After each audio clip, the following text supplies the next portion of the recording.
Kidney வந்து எல்லாமே ப்ராப்ளம்னு ஒரு வாட்டியும் வெளில சொல்லாது. 90% சைலண்ட்டாக தான் இருக்கும். 10% தான் வெளிப்பாடு வரும். கிட்னிக்கு வந்து ரொம்ப எக்ஸசைஸ் செய்கிறதில்ல, ஆனால் நம்ம கிட்னியை ஓவர்லோட் பண்ணுறோம்.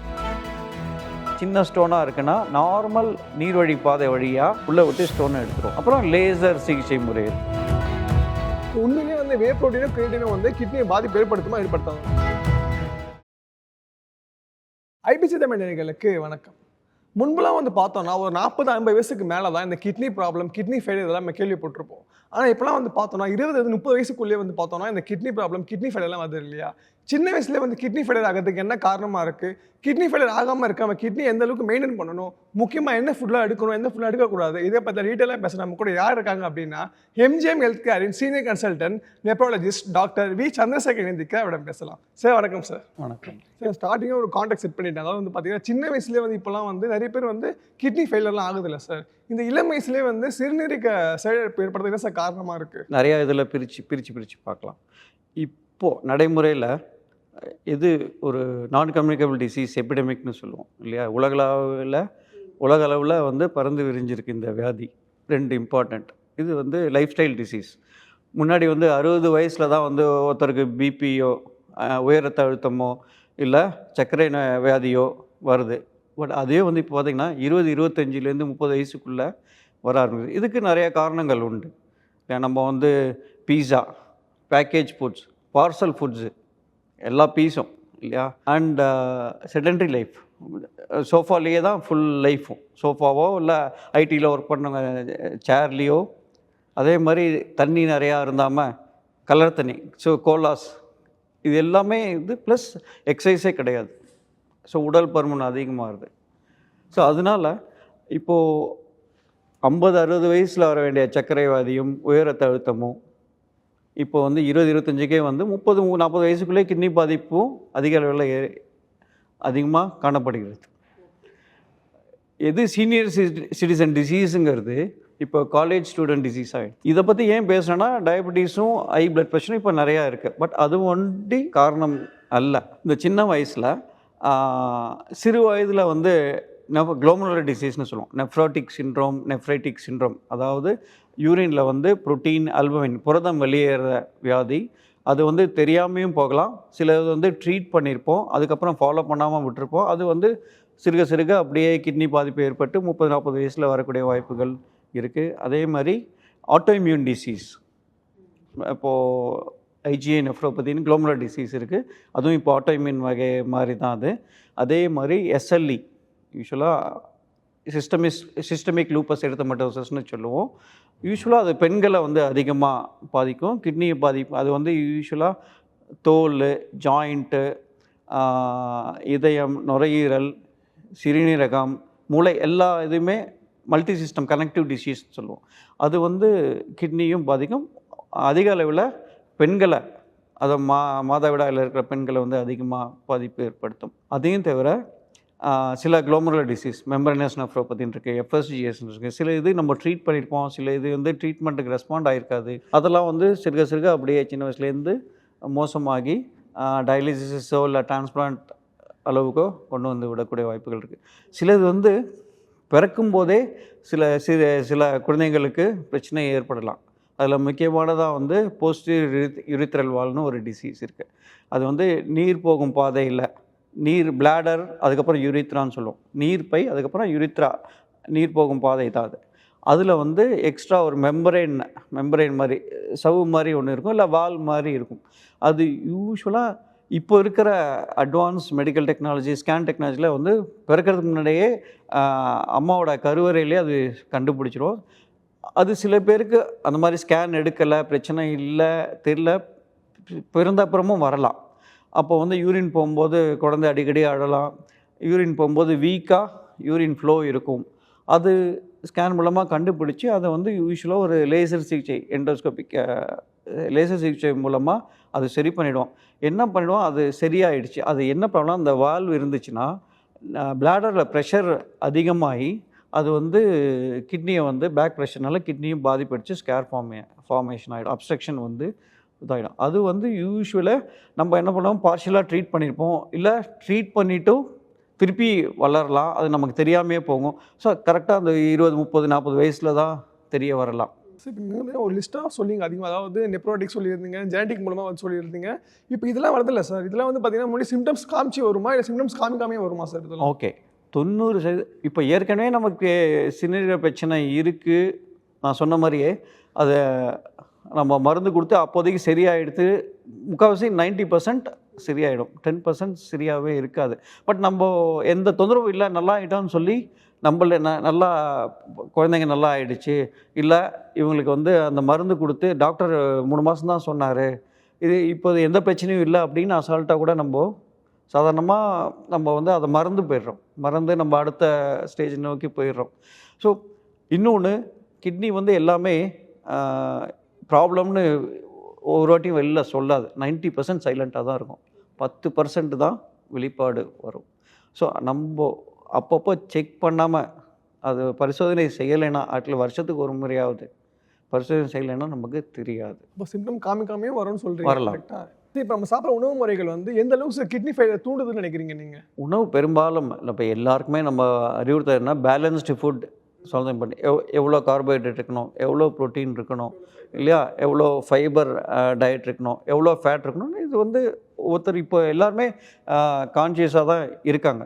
அந்த ஃபுட்டு கான்ஷியஸ் ரொம்ப, பிகாஸ் மீடியா பவர்ஃபுல்லாக இருக்குது, நிறையா ரீடிங் மெட்டீரியல்ஸ் அப்பப்போ வருது, அவேர்னஸ் வந்து க்ரியேட் ஆகிடுச்சு. பட் ரைட், ஆனால் கிட்னி வந்து நல்லா ஃபங்க்ஷன் பண்ணுற கிட்னி எந்த பிரச்சனையும் இருக்காது. It can balance any type of food shorter. But சில பேர் நான் வந்து பயங்கர ஃபுட் கான்ஷியஸ் அப்படின்னு நம்ம நினச்சிப்போம், நான் ஹெல்த்தி ஃபுட் தான் நான் சாப்பிட்றேன்னு. ஆனால் அவனே வந்து பேக்டு ஃபுட்ஸ் தான், அவனோ அவர்களோ யாரோ இருந்தால் பேக்டு ஃபுட் சொல்லுவாங்க. அதில் வந்து இடன் சால்ட், உப்பு எவ்வளோ இருக்குதுன்னு தெரியாது, அதில் ஃபாஸ்பரஸ் எவ்வளோ இருக்குதுன்னு தெரியாது. ரைட். சில பேர் வந்து மீட் அதிகமாக சாப்பிடுவாங்க இல்லையா, எஸ்பெஷலி ரெட் மீட் அதிக அளவில் சாப்பிட்றது, ஒழுங்காக தண்ணி எடுத்துக்காதது, சால்ட்டு கண்டென்ட் ப்ராசஸ்டு ஃபுட்டில் பார்த்திங்கன்னா நிறையா சால்ட் இருக்கும், ப்ரிசர்வேட்டிவாக சால்ட் இருக்கும். ஸோ பட் அதிகமாக தண்ணி எடுத்துக்க மாட்டாங்க, தண்ணி அதிக அளவில் குடிக்க மாட்டாங்க. ஸோ கிட்னிக்கு வந்து ரொம்ப எக்ஸசைஸ் செய்கிறதில்ல, ஆனால் நம்ம கிட்னியை ஓவர்லோட் பண்ணுறோம். ஸோ ஓவர் டைம் ஒர்க் பண்ணி கிட்னி வந்து உடனே வெளியில் காமிக்காது, சைலண்ட்டாக ரிசைன் பண்ணிடும். ஸோ அதே மாதிரி ஸ்டோன்ஸ் எடுத்துக்கலாமே sir, kidney stones. Okay sir, ஒரு சில பேர்லாம் இப்போ ஓரளவுக்கு கொஞ்சம் அவேர்னஸ் இருக்குன்னே சொல்லலாம் சார். அதான் வந்து பார்த்தீங்கன்னா இந்த என்ன சொல்கிறது, கார்பனேட்டட் ட்ரிங்க்ஸ் அதிகமாக குடிக்கிறதுனாலையோ இல்லை தண்ணி குடிக்காமல் இருக்கிறதுனாலையோ சில பேர்லாம் வந்து பார்த்தீங்கன்னா கிட்னி ஸ்டோன்ஸ் வருதுன்னு ஒரு அவேர்னஸாக இருக்காங்க. இந்த முக்கியமாக அறிகுறி பார்த்துக்கலாமே சார். ஒரு சில என்ன சொல்லுவாங்கன்னா, உங்களுக்கு இங்கே பக்கம் வடிச்சா வந்து கிட்னி ஸ்டோன் இருக்குன்னு சொல்லுவாங்க. அப்புறம் வந்து அடிக்கடி யூரின் போனால் வந்து உங்களுக்கு கிட்னி ஸ்டோன் இருக்குன்னு மாதிரிலாம் சொல்கிறாங்க சார். உண்மையிலேயே வந்து கிட்னி ஸ்டோன் இருக்குல்ல அறிகுறியா சார்? நிறையா, அது வந்து சில அறிகுறிகளில் ஒன்று இல்லையா. காமனாக ஸ்டோன் வந்ததுன்னா என்னென்னா, விழாவு பின்புறம், அது வந்து விழாவு பின்புறம் தான் வலிக்குது, அப்படியே குத்துற மாதிரி இருக்குது, திடீர்னு வருது, அதுதான் யூஸ்வலாக அதே மாதிரி கிட்னியில் உள்ள ஸ்டோனு, அதே ஸ்டோன் தான் வந்து நீர்ப்பாதை வழியாக கீழே இறங்கும். ஸோ அது எந்த இடத்துல அந்த எந்த இடத்துல அந்த ஸ்டோன் வந்து அடைபட்டிருக்கோ அந்த இடத்துல வலிக்கும். யூஸ்வலாக கிட்னி வந்து விழாவில் இருக்குது, அங்கேருந்து நீர்க்குழா வந்து பின்னாடிலேருந்து அப்படியே சைடு வழியாக வந்து முன்னாடி வரும். ஸோ எந்த இடத்துல அந்த கல் வந்து மாட்டிட்டு அடைப்பட்டிருக்கோம் அந்த இடத்துல வலி வரும் இல்லையா. அதே மாதிரி நிறையா பேர் சாதாரணமாக இங்கே மூச்சு பிடிப்பு இருந்தாலே கிட்னி ஸ்டோன் அப்படிம்பாங்க. என்கிட்ட வந்து இது கல்லாக இருக்குமானா, எங்களால் இது சில 99% இது கல்லா இல்லையான்னு சொல்ல முடியும். பட் அது ஸ்கேனோ இல்லை ஏற்கனவே ஸ்டோன் இருந்ததோ அதை வச்சு தான் இது டெஃபினட்டாக ஸ்டோனுங்கிறத கண்டுபிடிக்க முடியும் இல்லையா. ஸோ ஒன்று வந்து வலி, சில பேருக்கு வந்து ரொம்ப நாளாக அடைப்பு இருக்கும், வலி இல்லாமல் இருக்கும், ஆனால் அடிக்கடி யூரின் இன்ஃபெக்ஷன் வரலாம். சில பேருக்கு அடைப்பு ஏற்பட்டு பேக் ப்ரெஷர்னால கிட்னி வீக்கம் வரும். சில பேருக்கு யூரின் போகும்போது அது உள்ள நீர்க்குழாயிலையோ இல்லை அரிச்சு யூரினில் வந்து ரத்தமும் வரலாம். ஸோ எப்படி வேணாலும் வரலாம். சில பேர் சில வியாதிகள், அதுவும் ஒரு ஆக்சோலோசிஸ், பிரைமரி ஹைப்பராக்சிஸ்னு சொல்லுவாங்க, அடிக்கடி நிறையா கல் வந்து சின்ன வயசுலேருந்தே ஒரு பிறந்ததுலேருந்தே வரலாம். அடிக்கடி கல் வந்து அதனால கிட்னி ஸ்கேர் ஃபார்ம் ஆகி ஃபுல்லுமே கெட்டு போகிற வாய்ப்புகள் கூட இருக்குது. சார் இப்போ வந்து ஸ்டார்டிங்கில் வந்து பார்த்தோம்னா ஓப்பன் சர்ஜரி பண்ணுவாங்க சார் கிட்னி ஸ்டோனுக்கு. இப்போ வந்து டெக்னாலஜி எந்த அளவுக்கு வளர்ந்துருக்குன்னு நினைக்கிறீங்க நீங்கள்? டெஃபினட்டாக முன்னாடி வந்து ஓப்பன் சர்ஜரி, பேஷண்ட் வந்து பெரிய கட்டு, கிட்னி ஓப்பன் பண்ணி கல்லை உடைப்பாங்க, நிறைய நாள் ஹாஸ்பிட்டலில் இருக்கணும் இல்லையா. நாள்லேருந்து ஒரு 4-5 நாள்லேருந்து ஒரு வாரம் 10 நாள் வரைக்கும், மேக்ஸிமம் 15 டேஸ் கூட. அதுக்கப்புறம் காம்ப்ளிகேஷன் வரும், பிளட் இது இருக்கும். இப்போ வந்து டெக்னாலஜிக்கெலாம் அட்வான்ஸ் ஆகிட்டோம். இப்போ வந்து ஈஸியாக இப்போ வந்து பிசிஎன்எல், பர்க்யூட்டேனியஸ் நெஃப்ரல் தெரமி, ஒரு சின்ன கீவோல், லேப்ராஸ்கோபிக் மாதிரி சின்ன கீவோல் வழியாக ஒரு ஸ்கோப்பை செலுத்தி, அந்த பெரிய கல்லாக இருந்ததுன்னா பின் வழியாக ஒரு சின்ன கீவோல் ஓட்டை போட்டு ஒரு ஸ்கோப் தான் லைட் சோர்ஸு, கேமரா, அதை வச்சு உடைச்சிடலாம். அதே மாதிரி ஆர்ஐஆர்எஸ்னு ஒரு அது வந்து இதுவாவது இங்கே தொலைப்படும், ஹோல் போடும். ஆர்ஐஆர்எஸ் ரீட்ரோகிரேட் இன்ட்ராரீனல் சர்ஜரி. சின்ன ஸ்டோனாக இருக்குன்னா நார்மல் நீர்வழி பாதை வழியாக உள்ளே விட்டு ஸ்டோனை எடுத்துரும். அப்புறம் லேசர் சிகிச்சை முறை இருக்குது, டிஃப்ரெண்ட் டைப் ஆஃப் லேசர் இருக்குது இல்லையா. அது வந்து இதே நார்மல் வழிபாதை வழியாக லேசர் விட்டு அந்த ஸ்டோனை வந்து பொடி பொடியாக ஆக்கிடலாம். ஸோ டெக்னாலஜிக்கலாக நம்ம நிறையா அட்வான்ஸ்மெண்ட் இருக்குது, வளர்ந்துருக்கோம். ஆனால் ஸ்டோனுக்கான காரணம் என்ன தெரியுமா? போதிய அளவு தண்ணீர் குடிக்காததுனால தான். இது வந்து பழைய காரணங்கள் தான். சார் இப்போ நீங்கள் சொல்லியிருந்தீங்க தண்ணி குடிக்காமல் இருக்கிறது மட்டும் தான், இது மட்டும் தான் காரணமா இல்லை இன்னும் அதிகமாக இருக்கா? இல்லை, நார்மலாக ஓகே, ரிலேட்டிவ்லி தண்ணி குறைவு. சில பேருக்கு டீஹைட்ரேஷன் ஒன் ஆஃப் தி காரணம். சில இது வந்து நம்ம லோடு நிறையா கொடுக்குறது. இப்போ நீங்கள் சொன்னீங்க கார்பனேட்டட் வாட்டர்ஸு, இல்லை சில நட்ஸு, சில மீட்டு. ஸோ ஒவ்வொன்றும் உப்பு, தண்ணீரை விட உப்பு அதிகமாக இருந்தது இல்லையா. இப்போ வந்து நிறையா மீட்டு சாப்பிட்றோம், சிக்கன் நிறையா சாப்பிட்றோன்னா யூரிக் ஆசிட்ங்கிற ஸ்டோன் உடம்புல யூரிக் ஆசிட் அதிகமாகும். யூரிக் ஆசிட் அதிக அளவில் ஃபில்டர் ஆகும். பட் அதிக ஃபில்டர் ஆகட்டும், அதை வந்து நீர்மை தன்மையை வச்சுருந்தா தண்ணி நிறையா குடிக்கலாம் இல்லையா. ஸோ ஒரு காரணம் ஒன்றும் இல்லை, இது ரிலேட்டிவ்லி எக்ஸஸ் ஆஃப் சொல்யூட்ஸ். அந்த உப்பு வந்து தண்ணீரை விட அதிகமாக இருந்தால் தான் ஃபார்ம் ஆகும். இது ஒரு காரணம். இன்னொன்று கிட்னிக்குள்ளேயே ஃபால்ட், மைக்ரோ லெவலில் ஃபால்ட். ஒரு சால்ட்டை வந்து கிட்னியால் ஒழுங்காக அதை வந்து டிரான்ஸ்போர்ட் பண்ண முடியாது. இது வந்து இன்டர்னல் டிஃபெக்ட். அதையும் காமனஸ்ட் இது வந்து டீஹைட்ரேஷன். ஜிம்பரோலாம் வந்து பார்த்தீங்கன்னா இந்த வே ப்ரோட்டீன், கிரியேட்டின் மாதிரிலாம் எடுக்கிறாங்க சார். ஒரு சில பேர்லாம் வந்து பார்த்தீங்கன்னா இந்த வே ப்ரோட்டீன்லாம் ஒன்றுமே பண்ணாதுன்ற மாதிரி சொல்கிறாங்க. சில டாக்டர்ஸும் வந்து பார்த்தீங்கன்னா வே ப்ரோட்டீன் ஒன்றுமே இல்லை, இஸ் நேச்சுரல் ப்ராசஸ் தான், ஸோ சாப்பிடலாம், அது வந்து அளவாக எடுத்துக்கலான்ற மாதிரி சொல்கிறாங்க. கிரியேட்டின் வந்து பார்த்தீங்கன்னா இது வந்து பாதிப்பை ஏற்படுத்தாது, இதுவும் ஒரு நார்மலான விஷயம் தான் மாதிரி சொல்கிறாங்க. ஸோ உண்மையிலேயே வந்து வே ப்ரோட்டீனும் கிரியேட்டினும் வந்து கிட்னியை பாதிப்பு ஏற்படுத்துமா ஏற்படுத்தாதா சார்? வே ப்ரோட்டீன்ங்கிறது பாலில் உள்ள ப்ரோட்டீன், ஹை வேல்யூ ப்ரோட்டீன், ரொம்ப நல்ல ப்ரோட்டீன் இல்லையா. அந்த வே ப்ரோட்டீனில் 70 to 80% it's very good quality protein. அதில் ஒன்றும் பிரச்சனை. அது எப்படி வருது? யூஸ்வலாக பாலை வந்து கொஞ்சம் மைல்டாக ஹீட் பண்ணி சீஸ் ப்ரிப்பேர் பண்ணுவாங்க. அதுக்கு நிறையா இதெல்லாம் இருக்குது.